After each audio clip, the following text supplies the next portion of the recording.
Good morning friends.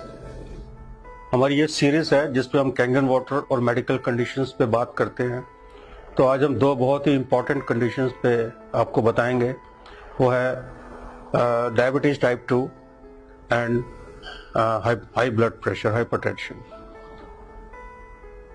Diabetes type 2 के तो patients India में हाईएस्ट नंबर हैं। We are the diabetic capital. But ये जो कॉम्प्लिकेशंस हैं डायबिटीज की, इससे लोग बहुत परेशान रहते हैं। आमतौर पे दवाइयाँ जो दी जाती हैं वो ब्लड शुगर को तो कंट्रोल कर लेती हैं, लेकिन इसके अलावा उसका बहुत ज़्यादा रोल डायबिटीज़ की कॉम्प्लिकेशंस पे नहीं होता। कैंगन वाटर का एक बहुत ही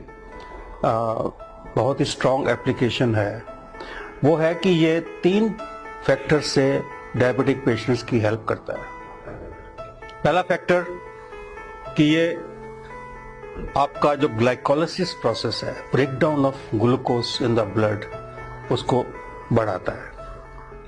ग्लाइकोलाइसिस क्योंकि खून पतला होता है और एसिडिक कंटेंट उसमें कम होता है, तो जो ग्लाइकोलाइसिस है वो बढ़ जाता है।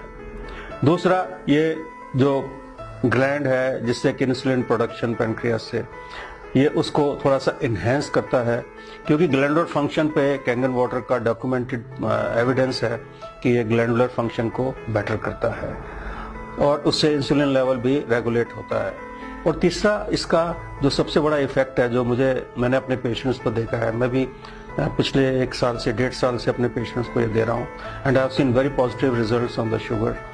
इसका जो एक पेशेंट को जो एक फ्रेशनेस होती है, या उसकी जो दर्दों में कमी होती है, या उसके लेग्स में जो पेन कम हो जाती है, उसकी वजह से पेशेंट को हम 5 से 7 किलोमीटर की ब्रिस्क वॉक के लिए तैयार कर सकते हैं। सो ये 5 से 7 किलोमीटर की जो ब्रिस्क वॉक है, ये डायबिटीज़ की कॉम्प्लिकेशन में, डायबिटीज़ की total control of blood glucose में उसका बहुत बड़ा रोल है।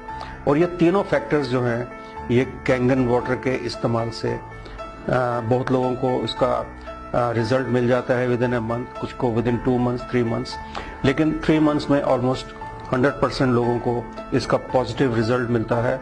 और मैं देखा है कि कैंगन वाटर पीने से लोग जो है वो अपनी शुगर को कंट्रोल कर पा रहे हैं। जो सेकंड कंडीशन की मैं बात करना चाहता हूँ वो है हाई ब्लड प्रेशर।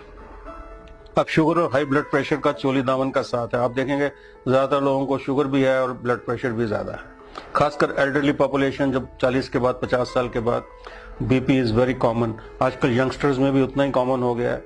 बीपी का जो मेन रीजन है बढ़ने का, this is a pressure against the flow of the blood. जो हार्ट हमारा ब्लड पंप करता है, उसके अगेंस्ट जो रेजिस्टेंस होती है उसको हम ब्लड प्रेशर कहते हैं। ये रेजिस्टेंस 2 किस्म से होती है। एक तो खून गाढ़ा है तो रेजिस्टेंस होगी, उसको पुश करना मुश्किल होगा हार्ट के लिए। और सेकेंडली कि आपकी जो ब्लड वेसल्स है, जो आपके अंदर की ब्लड वेसल्स है, अगर वो स्टिफन्ड हो जाएंगी, स्टिफन्ड मतलब वो थोड़ी सी उसमें टेंशन बढ़ जाएगी और वो स्टिफ हो जाएंगी, उसमें वो मुलायम नहीं रहेंगी, तो इससे भी ब्लड प्रेशर को, बैक प्रेशर बढ़ने से ब्लड